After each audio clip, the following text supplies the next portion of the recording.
Alex leaned over the railing to look down at the sprawling plaza below. Streams of Banu flowed in and around the stalls and shops that crowded the marketplace. The near-deafening noise was a constant presence.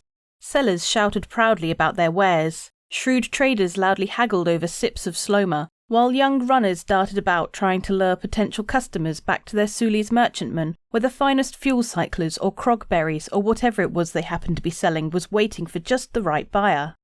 And even over all that noise, Alex could still hear her stomach rumble. It seemed the one thing that wasn't for sale on the Bacchus flotilla was a decent breakfast. After a harrowing experience with a human breakfast special that had resulted in a shallow dish filled with sliced hot dogs and popcorn, covered in what she could only describe as very thick orange juice, Alex had sworn off eating till she could get back to the few ready meals still safely tucked away inside the belligerent duck's stores. That would have to wait, though. Pushing her hunger aside, Alex searched the crowds below for anything suspicious, which, when you're inside a Banu flotilla, is sort of like looking for uptight swegs when on Earth. More specifically, she was looking for any undercover advocacy agents or bounty hunters who had the gall to follow them into Banu territory. Typically, the advocacy would pursue a thief for a system, maybe two, before they called back their resources and left it to the bounty hunting guild to chase the culprit down.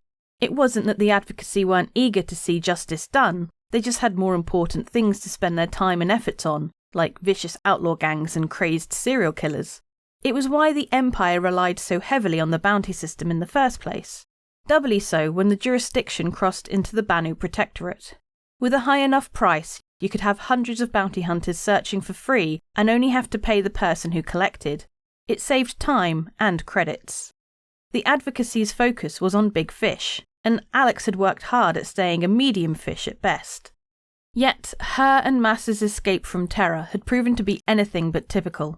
Instead of having to deal with the normal gaggle of cocksure guilders fumbling all over themselves to get paid, the advocacy had mobilized dozens of agents across multiple systems in one of the biggest dragnets she had ever seen.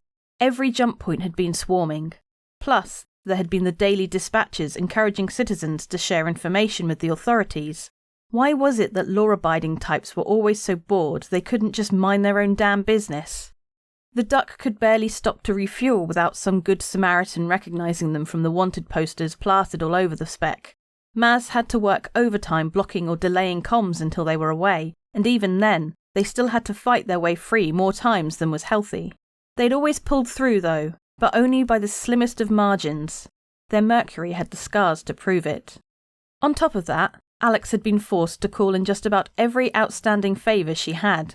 In Pyro, a crew that owed them for a records wipe had agreed to tangle with the bounty hunters who had cornered them there, though, to be honest, she suspected they would have done it for free with the amount of joy they seemed to take in the fight. In Tram, Alex not only had to wipe old Mac's debt clear to get him to help distract the advos tailing them, but now they owed him a favour, and knowing the gunner, he was likely to milk it for all it's worth. A problem for another day. All in all, they had been pursued across 7 systems and hadn't been able to rest for a moment. Well, Mas barely slept on a good day, so he seemed relatively unperturbed by the whole experience. In fact, having the chance to coordinate an intrusion on the Meridian Transit network in Garan had the hacker humming louder than she had ever heard him. And, admittingly, Alex had laughed herself watching the hacked Starliner routes stymie their pursuers. But that had been days ago. Now, here she was in Bacchus, tired, hungry, surrounded by a hive of Banu, and she could tell that her brain was far from firing with all thrusters. Something about this job wasn't adding up. Being paid to delete files at Bering instead of stealing them was strange enough, but now with the way the law had been after them, even with a big player like Bering involved, the response had been above and beyond. Alex felt like she was staring at a big red warning sign, but she was so exhausted she couldn't read it. What she really needed was about a month on Cassel with nothing to do but float, drink, flirt with Navy, and spend all her hard-earned credits. Speaking of which, Alex brought up her Moby to check the time. Only a half hour until they met with Mr. Grouse and received the rest of their payment. Pushing herself up from the rail, she turned and headed towards the docking tube that connected Donossi Suli to the rest of the flotilla structure. Hopefully, Mas had been able to make progress on untangling the project data they had secretly downloaded from the lab. A few steps behind, Mr. Grouse quietly followed. To say that Donossi was Mass's old Suli was a bit misleading, but it was easier for Alex to think of it that way.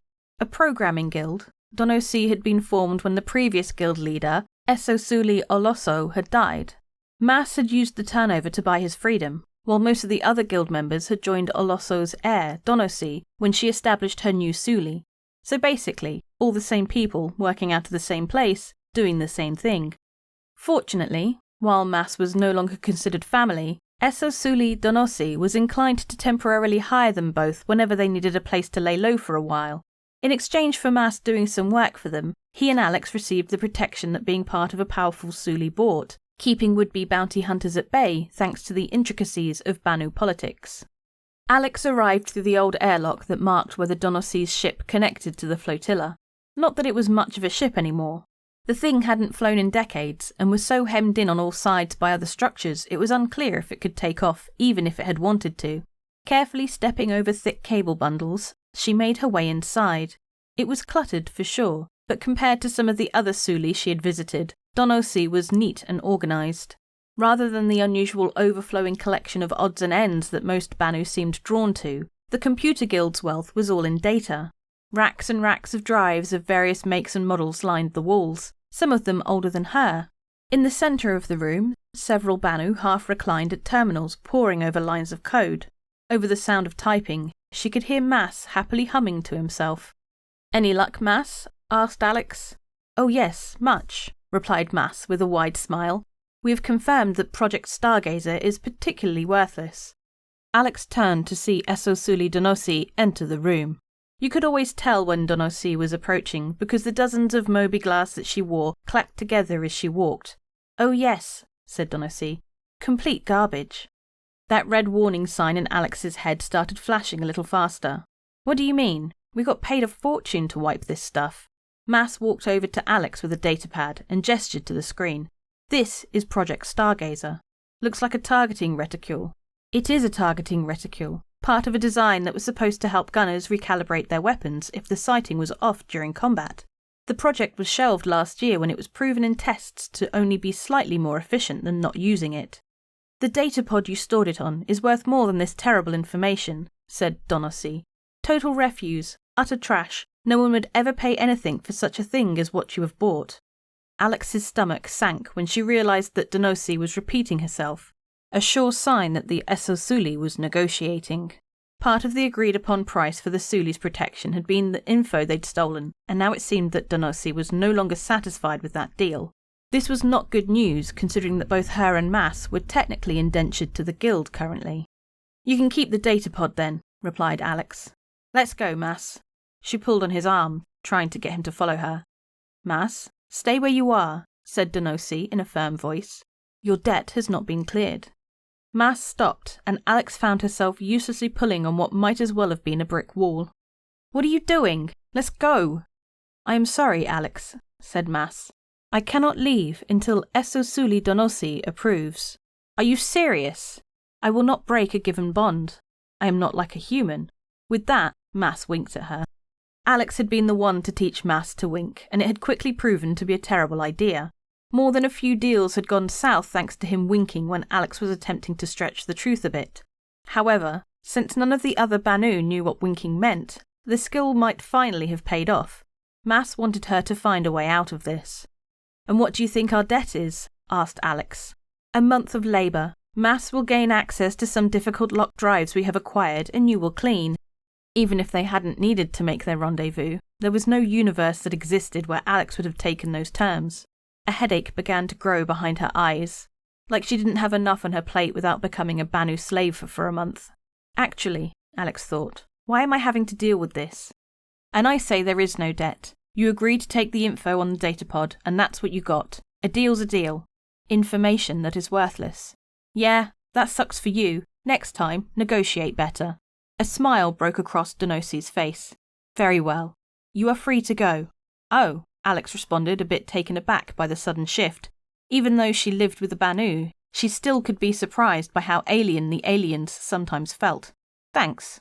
Come on, Alex, said Mask, getting up from the terminal. We don't want to be late. Mass worked the Star Runner's scanners as Alex guided the ship towards the rendezvous coordinates the courier had delivered to her a few days earlier. The relative quiet of the duck proved to be unnerving rather than the relief she had expected, and even though she should have been able to take a break from looking over her shoulder now that she was back aboard her own ship, Alex still felt on edge. Nothing about this job was sitting right. Why would Grouse want them to purge useless data? Why would the Advocacy be treating them like the Empire's most wanted? Why did Grouse want to meet again rather than just sending the credits?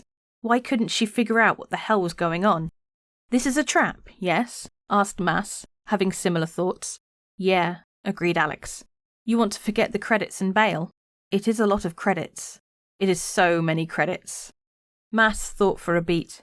"We can always get more credits. I am a very good hacker and you are also good at things." Yeah, though she was sad to be losing the money, a huge sense of relief came over her now that the decision had been made. "Where do you want to go? Spider? Maybe finally check out Kafer?" "Neither, I'm afraid," said Mr. Grouse from behind them, the energy pistol in his hand trained at Mass's head. "You will maintain your current course." Alex, cursing herself, swore that from now on she and Mass were going to search all the berths for stowaways before taking off. "Let me guess. Advocacy are waiting for us at the rendezvous?" asked Alex. "Correct, Miss Dugan. You will be arrested, tried and convicted. Of course, there is a chance I will be forced to kill you both before then, but I would prefer not to. You know we'll tell them about you, right?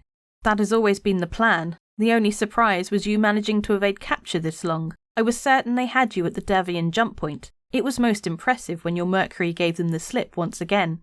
"Wait," said Mass. "If you wanted the thieves arrested, then why did you hire us? Why not hire bad thieves? The job needed to be successful. A lesser team would have been caught before deleting the project." "But the files were worthless," protested Alex. "Enough, Miss Dugan. We should be arriving at the ambush any moment now. What about Prairie Lightning Delta?" "What?" A moment after she had uttered the phrase key, the EMP rigged under the main console went off. With a sickening lurch, the ship powered completely down. Mr. Grouse, unprepared, tripped forward off balance. Mass, very prepared, slipped his knife from its sheath and slashed at the captor's arm. The pistol dropped to the floor and Alex dove, recovering the weapon before Grouse could. "An EMP. Clever," said Grouse, breathing hard, the deep gouge on his arm dripping blood onto the floor. "Mass gets full credit," said Alex. "Now, if you don't mind, why don't you start explaining what the hell it is you're up to?" Before Grouse could respond, bright headlights suddenly shone into the cockpit. An Advocacy vanguard flanked by 2 Banu defenders was quickly approaching their ship. The agents must have negotiated their way in with the security Suli in this sector. "I'm afraid it's too late," said Grouse. "Calm them and tell them we'll kill you if you don't stand down." "Why would they care about a corpse?" asked Grouse, reaching his fingers inside the wound on his arm. "Mass, stop him!" shouted Alex. Mass reached out, but not fast enough. "Your Empire thanks you for your service," said Grouse as he used his fingers to sever his brachial artery. The trickle of blood turned into a gushing flood. Grouse collapsed to the floor, unconscious. Alex was certain that the memory of what Grouse had just done would hold the top spot for the most terrifying thing she's ever seen for a long time to come. "Crap, do you know first aid?" "No," said Mass, looking down at the body in its widening pool of blood. "Did we ever buy more med pens?" "Crap, crap, crap! Help me get some pressure on him or something." It was then that the ship's power kicked back on. "Belligerent duck, this is the UE Advocacy. Prepare to be boarded." It seemed Alex and Mass had a choice. Either tend to Grouse before he died, or try to avoid capture. It was a very easy choice. "Mass, dump his body in the lock and strap in." Alex threw herself into the pilot seat and opened up the throttles to max. The Mercury burst to life and hurtled towards the Vanguard, rolling to bring their port side to the Advocacy's ventral. The shields flared as the twin sawbucks on the Vanguard's turret scored a direct hit. They held for now, but a few more hits like that and the duck would be done for. A head-to-head fight wasn't an option here. They were outclassed. Emergency escape maneuvers were the order of the day. Gaining a bit of distance from the pursuers as they rushed to turn around and give chase, Alex quickly opened up the rear ramp and turned off the cargo grid. "Mass! Special delivery!" Alex pulled hard on the controls and the Mercury flew straight up, leaving the 10 crates in their hold floating behind them. She grabbed the blackout helmet she kept nearby for just this moment and quickly slipped it on. giving all new meaning to the phrase flying blind. Mass began counting down. 3, 2, 1. Alex's heart skipped a beat before she remembered that Banu counted down to 0. 0. Behind them, a small new sun burst to life as the crates exploded. Or at least that's what it looked like. Or would have looked like if Alex could see anything. Each of the crates had contained the equivalent of 100 flares. The 10 crates combined was enough to overload any nearby sensors long enough for them to clear range. And forget trying to track them visually. Those poor pilots would be lucky if they got their vision back anytime soon.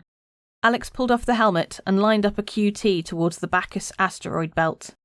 "If we are going to be on the run again," said Mass, "I think I would like to go visit Lear." "Sure, Mass," said Alex. "It's your turn to pick anyway." Alex let out a deep sigh and for the moment tried to ignore the pool of blood at her feet by concentrating on flying. No answers, no money, but for now at least, they had their freedom.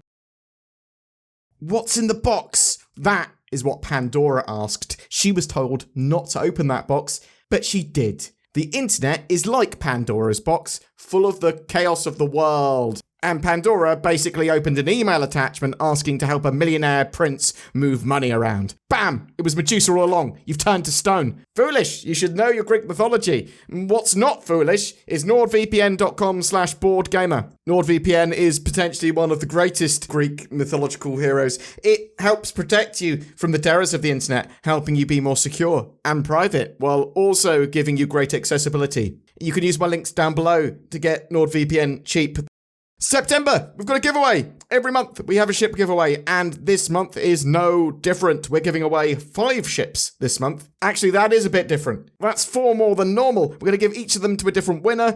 We've got a Nomad, an X1, a Sulen, a Mustang Alpha, and a 100i. They all come with access to the game and lifetime insurance. All you need to do to be in for a chance of winning any of those is comment on any of my videos made during the month on YouTube.